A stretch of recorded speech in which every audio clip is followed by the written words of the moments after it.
Assalamualaikum warahmatullahi wabarakatuh. Sampurasun. Tanpa disengaja, kami mendengar berita dari masyarakat setempat saat kami istirahat, di mana di sini terdapat satu gua yang masih perawan dan belum merupakan situs saat ini. Untuk menghilangkan penasaran, akhirnya saya nanya sama penduduk setempat. Kebetulan ada yang lagi berkebun di sekitar situ, dan akhirnya bapak itu mau mengantar kami ke bawah. Ternyata lokasi guanya ada di bawah. Dahulu nama gua ini adalah Gua Pendai. Dan sempat di tahun-tahun kebelakang gua ini dikelola oleh masyarakat setempat dan berubah nama menjadi Gua Maharaja.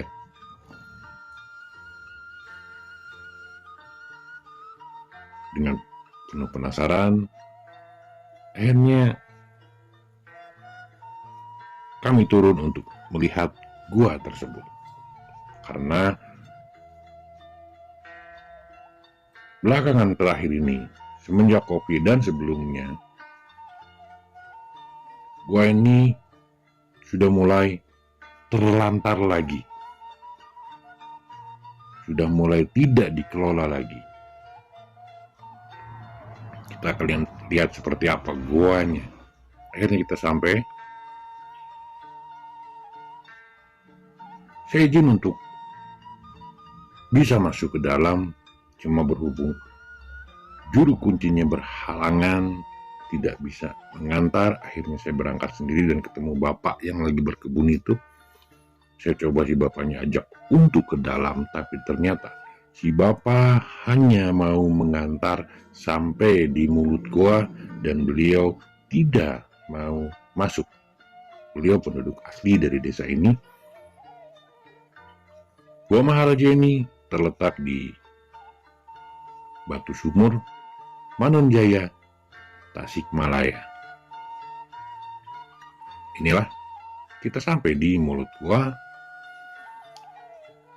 Saya coba ajak si bapak, dan si bapak betul-betul 3 kali saya mengajak si bapak untuk temanin saya ke dalam, tapi ternyata si bapak 3 kali itu pula dia menolak. Meskipun dia penduduk asli sini, dari kecil dia tidak pernah masuk ke gua itu. Mulut gua yang cukup besar, megah. Di sini sudah mulai terlihat stalagtit. Ada gorden agak di dalam sedikit, saya lihat. Tampak dari luar. Inilah Tasikmalaya. Tasik Selatan. Kaya dengan gua, kaya dengan batu-batu kars, karena sebagian dari Tasik Selatan pada zaman dahulu adalah laut dangkal, di mana mungkin ke depan kita akan mampir di salah satu gua, di mana di situ adalah biota laut, fosil-fosil hewan laut pada zaman dulu. Kemudian ada satu gua lagi yang konon seandainya mengeluarkan bau, mulai mengeluarkan bau tidak sedap, masyarakat takut. Itu akan kita gali. Ada apakah di sana? Oke. Waktu udah sangat menjelang sore waktu kami datang ke sini, karena tidak sengaja untuk datang ke gua ini. Di sini saya coba perhatiin sekeliling.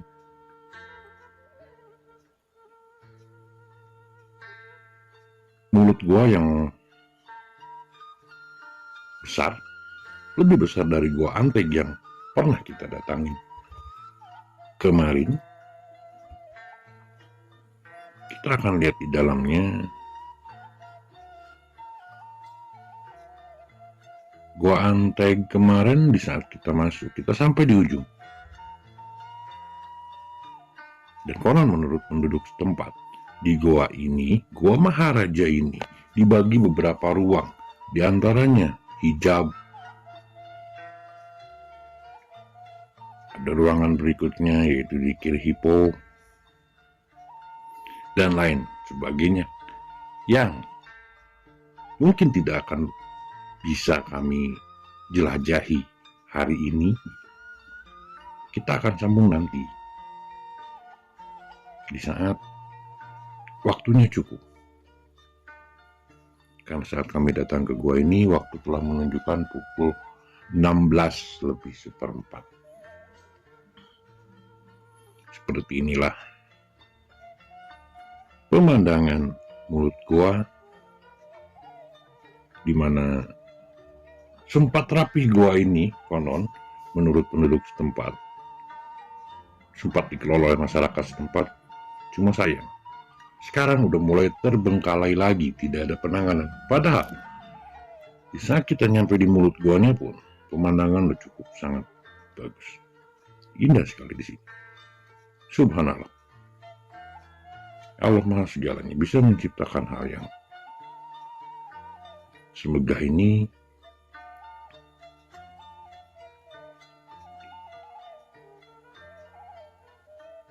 Di sini saya coba olah rasa, apakah ada yang nyambung dengan masyarakat di sini yang mungkin sesepuh atau mungkin punya gift atau mungkin apa. Ternyata alhamdulillah,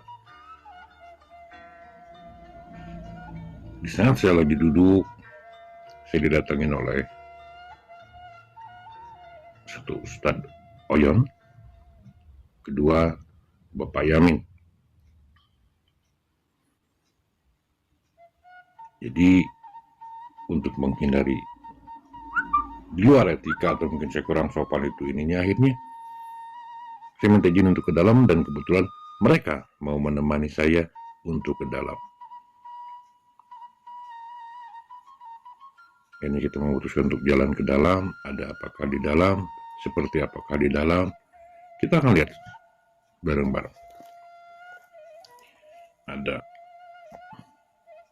hijab di situ, dipercaya itu ruangan pertama. Dan menurut Wa'adot, juru kunci yang tidak bisa menemani kami untuk ke dalam, di sini tuh ternyata terdapat 11 ruangan. Bahkan di ujung itu ada satu ruangan yang sangat besar, masjid kalau nggak salah ya. Di ruangan masjid ini konon bisa memuat sampai 2.000 orang. Itu sempat mengundang penasaran saya untuk bisa masuk sampai di ruangan masjid. Tapi ruangan keberapa? Karena menurut masyarakat setempat, tidak ada yang tahu aliran air ini berujung di mana atau keluar di mana. Satu, keduanya, gua ini pun tidak ada yang tahu ujungnya di mana sampai saat ini. Saya menikmati pemandangan yang sangat indah di sini. Sayang, sampai saat ini, ya kami berharap pemerintah Tasikmalaya mau mengangkat sebagai potensi, karena memang menyimpan potensi wisata yang sangat bagus untuk gua ini.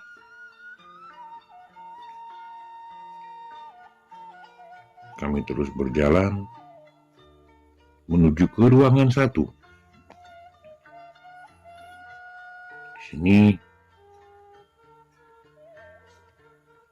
karena waktu sudah terlalu sore dalam keadaan bulan Ramadan, akhirnya kami memutuskan hanya untuk sampai di ruangan 3. Karena memang waktu kedua juga ada yang harus diberesin jalan-jalannya, dalam artian kita tidak mau peralatan. Ini masih ruangan ke-1. Ini yang disebut ruangan ke-1 itu ruangan hijab. Di mana sebelum masuk ke sana, disinilah Pak Yamin mulai azan. Kemudian kita juga sempat, saya diajak tawasul sama Pak Yamin di sini. Ruangan pun harus pulang. Allahu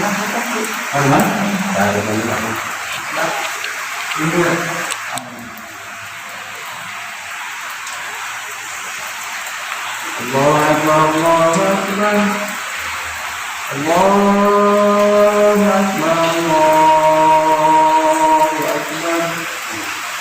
Asyhadu an la ilaha illallah. Asyhadu an la ilaha illallah. Asyhadu anna Muhammadan Rasulullah. Asyhadu anna Muhammadan Rasulullah. Hayya 'alas shalah. Hayya 'alas shalah. Hayya 'alal falah. Hayya 'alal falah. Allahu Akbar, Allahu Akbar. La ilaha illallah.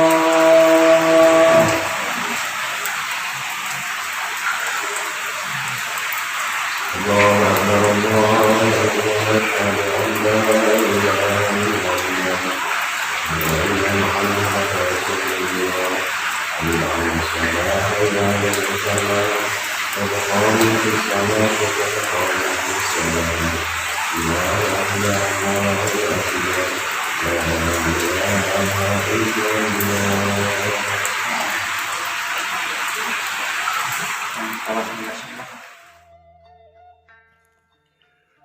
Selesai tawasul, kami melanjutkan ke dalam, lebih dalam lagi. Di sini mulai ada stalagtit, stalagmit.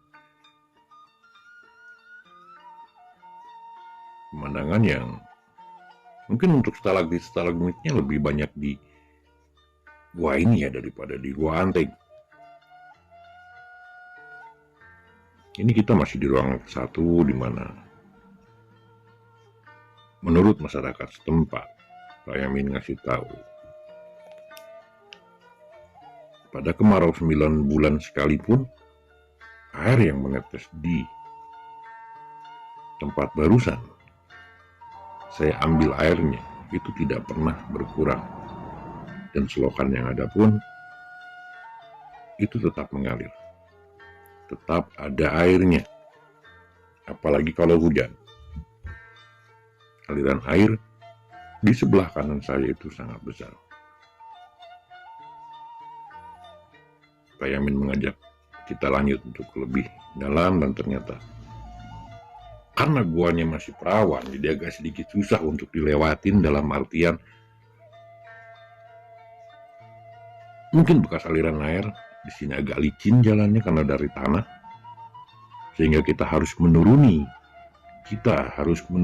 selokan dan pindah berjalan di bagian seberang jalan yang kami lewati saat ini.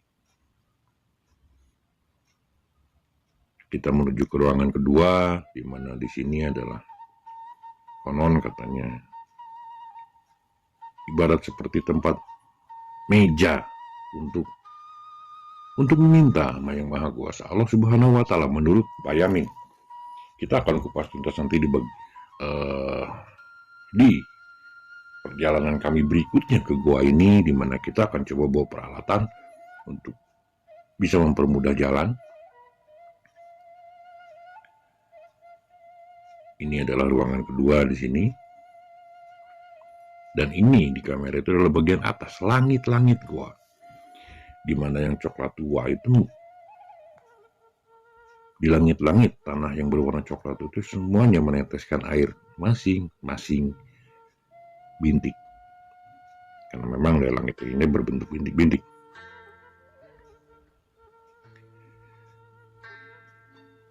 Dari sini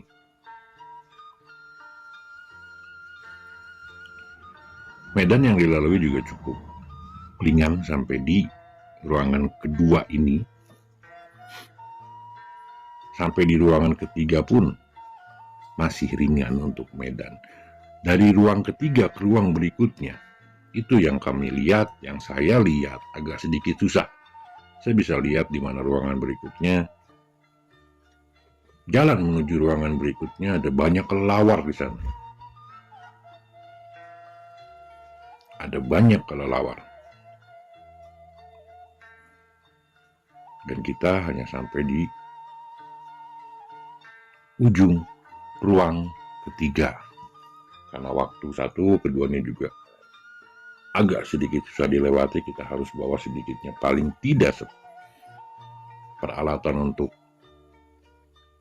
masuk di gua.